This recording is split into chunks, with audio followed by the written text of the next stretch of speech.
During the late 1800s, early 1900s, a number of Americans came to the United States for different reasons. These reasons can be classified into push factors and pull factors. Push factor is something that's occurring where someone is currently living, forcing them to leave, and pull factors is what pulls them to to the place where they want to go. Some of the push factors included famine. For example, in the 1850s in Ireland, there was a huge potato famine, and 250,000 people just came from Ireland to America to escape that famine. Also, you had land shortages. There was this huge rising population in Europe. The population in 1800 to 1900 in Europe had doubled to nearly 400 million. So there was all these land shortages, and also religious and political persecution. In Russia, you had what were known as the pogroms.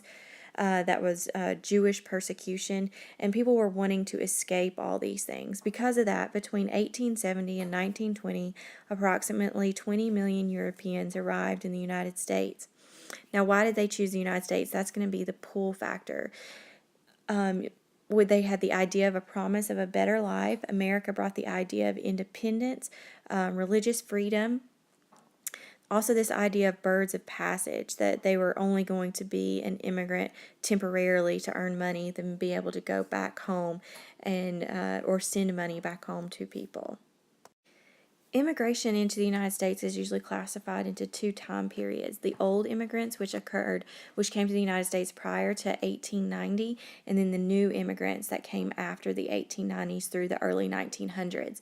The old immigrants were from Western and Northern Europe.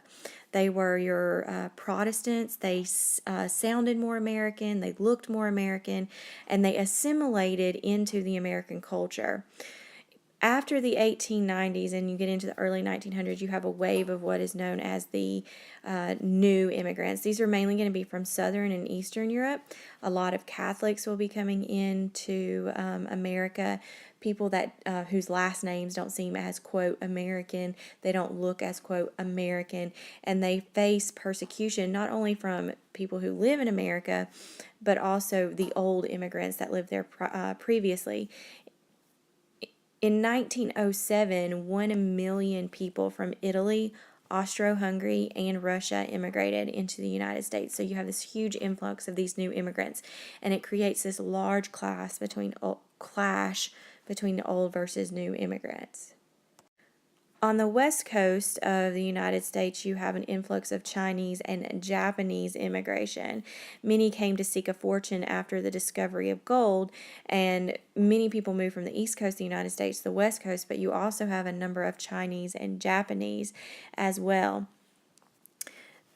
The Chinese immigrants will arrive between 1851 and 1883, and about 300,000 of them will arrive on the west coast of the United States. They're going to help build the railroad. After the railroad was finished in 1869, they turned to farming and domestic services.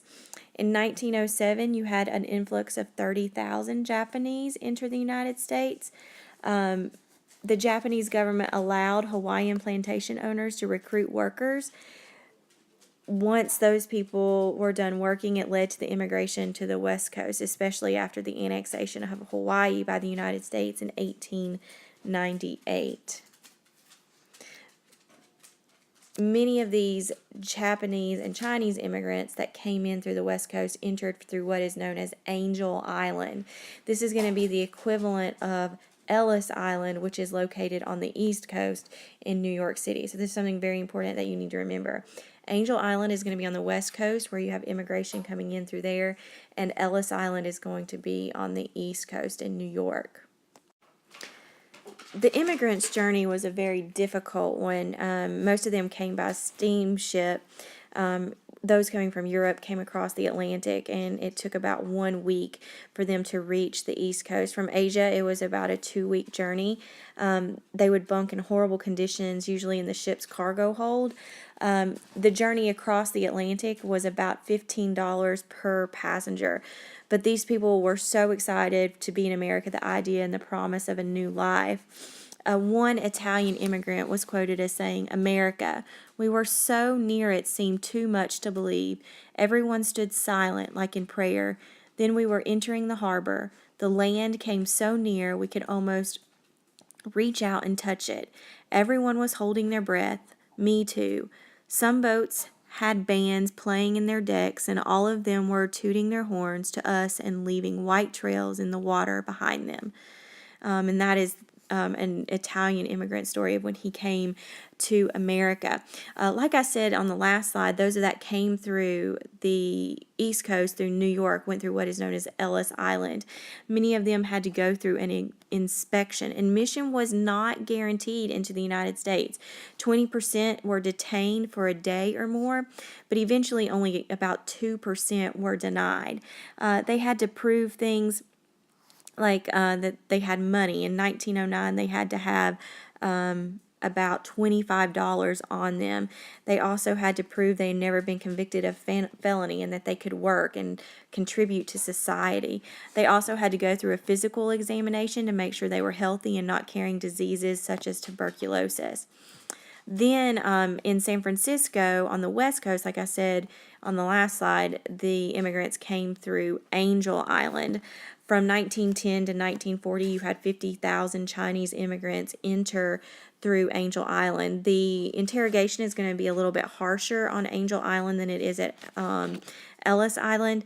Harsh questioning and a long detention or a longer detention than you would have had at Ellis Island. In fact, going back to Ellis Island, there were total immigrants that came through Ellis Island were 17 million immigrants. It is still a museum today in New York City if you'd like to go see it. Whereas in Angel Island, you would have at most 50,000 Chinese immigrants that went through that island. The picture at the top, this one right here, this is going to be Ellis Island on the East Coast in New York, where many of the European immigrants came through. Remember, you had the wave of old immigrants. Those are going to be the immigrants from the north and west portion of Europe. They're the ones that are going to come prior to the 1890s. They are the ones that are going to have an easier time assimilating to the United States culture. Then after the 1890s through the early 1900s, you're going to have immigration from South and Eastern Europe, and these immigrants are going to have a harder time assimilating. In the lower right picture, you have Angel Island, and this is where you had immigration through San Francisco. As immigration grew and you had that conflict between old versus new, problems are going to arise in the United States when it comes to immigration. America in the past has been seen as a melting pot where everybody just kind of blended in together and everything worked out nice, when in fact it was more of a mixing pot. Everything kind of stayed separate and did not melt and mesh together very well. You had this overt sense of nativism. Now, please make sure you remember what nativism is. I'm trying to highlight it for you. Here we go. I'm sorry. Nativism. It's right there. Nativism is this overt favoritism toward native-born Americans. So you see this sign down here, this help wanted, no Irish need apply. This would be an example of nativism, of someone not wanting to hire an immigrant because they are not of native-born American. Out of nativism, you have the superiority of the Anglo-Saxons. The Anglo-Saxons are those of Germanic ancestry. They seem to be, quote, more American. You also have wrong versus right countries. Again, new versus old. The new immigrants would be the wrong ones. The old immigrants would be the right ones. The desirable countries would be those of, or desirable people would be those of British, German, Scandinavian backgrounds who had historically been free, energetic, and progressive, versus the wrong countries, which have been Slavic countries, Latin countries. Asiatic countries were seen as downtrodden and stagnant. Those were seen as the wrong. You also see this growth in discrimination against the Jewish and Catholic immigration. Many people saw Catholics and Jews as, quote, different. Native-born Americans were primarily Protestant, and so they saw the Jewish immigrants and the Catholic immigrants as very different. In 1897, you had a literacy test that was passed, or that was required to be taken. And this literacy test would determine whether or not you could read or not. And many immigrants that came could not read, especially the new immigrants. You had to be able to read 40 words in your native language or in English. So all of this was because of that growth of nativism, or that overt favoritism toward native-born Americans. Immigration discrimination continued even on the West Coast with Chinese and Japanese immigration. This was going to be spurred by the labor movement. Many people felt that the Chinese and Japanese were taking their jobs. In 1882, you have the Chinese Exclusion Act, which limited immigration to students, teachers, merchants, tourists, and government officials. This was repealed or taken back in 1943.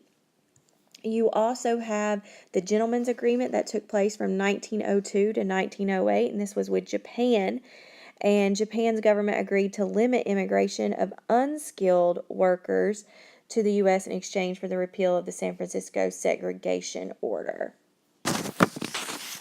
So this would be an advertisement of definitely a piece of nativism, if you read closely, in favor of, when you look right here, let me see if I can get my pencil out, in favor of the protection of American mechanics against foreign labor, foreigners having a residence in the country 21 years before voting. So they're in favor of protecting workers, and they are opposed to papal aggression and Roman Catholicism, foreigners holding office, raising foreign military companies in the United States. So again, that nativism, the American patriot. You see here, we are burdened with the enormous taxes by foreigners. We are corrupted in the morals of our youth. Again, an example of that nativism, that overt favoritism towards native-born Americans. When immigrants arrived into the United States, many of them lived in the cities and stayed on the coast. Most of them would become city dwellers. By 1910, immigrant families made up more than half the total population of 18 major cities. You have what is known as the Americanization movement, which was an attempt to assimilate, and assimilate means to make them more like, to make them fit in, to forget their old culture and become part of the, quote, American culture. Americanization was sponsored by the government and concerned citizens. They would teach immigrants skills for citizenship, such as literacy, history, and government. But many immigrants didn't want to abandon their culture. They still felt a very strong tie to their culture, and they wanted to keep some of that with them. For example, many of them still spoke their native language at home, cooked the same food, practiced the same religion, that kind of thing. They saw themselves as Americans, but they still wanted to keep part of that old culture. You do have a migration from country to city. Improvements in farming technology, such as the McCormick's reaper and the steel plow, led to people moving out and finding work in farming. 200,000 African Americans will move to cities in the North and the West. Now they're moving from the South because of I misspoke a second. Because of the improvements in farming technology, they didn't need as many people to work the fields. So all of these African Americans who are descendants of of slaves now do not have work because they don't need as many people to work the fields. And so around 200,000 African Americans will migrate to the north and to the west, to the cities, in order to find work. So you see these large growth of cities in the early 1900s. As the cities grew, so did the problems in the city. Housing was a constant problem, overcrowded, lack of sanitation, just really, really gross. Just people living on top of each other, as you can see in these pictures. Tenements are these slums, these apartment buildings where large families or large numbers of people would live in one apartment. A dumbbell tenement looked like a dumbbell. So if I was to draw it, it would look very much like a dumbbell, where it would look like this. As I draw it, this is a dumbbell tenement where it looks like a dumbbell that you would lift weights with. So this would be a hallway, and then this would be an apartment, and this would be an apartment. The bad thing about these dumbbell tenements is that the way they're built, it allowed for fires to spread rather easily, so they were very dangerous. Transportation also grew as well. You have streetcars. In 1873, you're going to have the first streetcars in the city of San Francisco. In 1897, you're going to have the first subway in the city of Boston, Massachusetts. You also have problems with water. There's just not enough clean water. And because of the lack of clean water, diseases spread through the water, such as cholera, which is an infection of the small intestine that causes a large amount of watery diarrhea caused by a bacteria. You also have typhoid fever, which is an infection that causes diarrhea and a rash as well. The urban problems just continue. Sanitation is just a huge problem. It just is not a clean place, the city. In fact, people that lived out on the frontier, when you think of things like Little House on the Prairie, the people that lived out there actually had a greater chance of survival because they weren't as exposed to as many diseases as the ones living in the cities because of the lack of sanitation, from things that horse manure because of the horses in the streets, sewage, which is back up into the streets, foul smoke from the factories and the growing industries, garbage just would be left in the streets as well. Crime continued to grow in these cities. New York City didn't have its first organized police force until 1844, and fires were a constant problem as well, since a lot of people lived in wooden dwellings and used candles and kerosene in the homes. Here are some images of life in the urban setting in the Gilded Age. You can see right here these buildings are very close together, so if you have a fire in one building, the fire will spread quickly.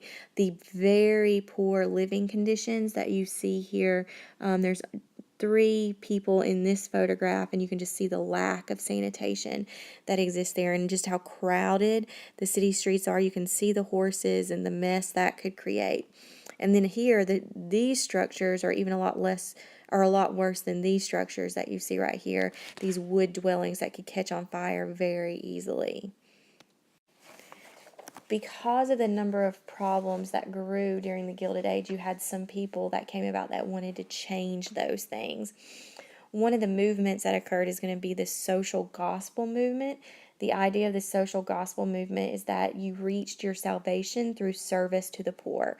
So by helping the poor, you would find salvation. Many responded to help the urban poor as part of this social gospel movement. You also have the establishment of settlement houses. Settlement houses were created to help immigrants. They're first going to show up in the late 1800s. They were community centers in slum neighborhoods that provided assistance to people in the area, especially immigrants. One of the most famous founders of a settlement house is going to be Jane Addams. You see her pictured here.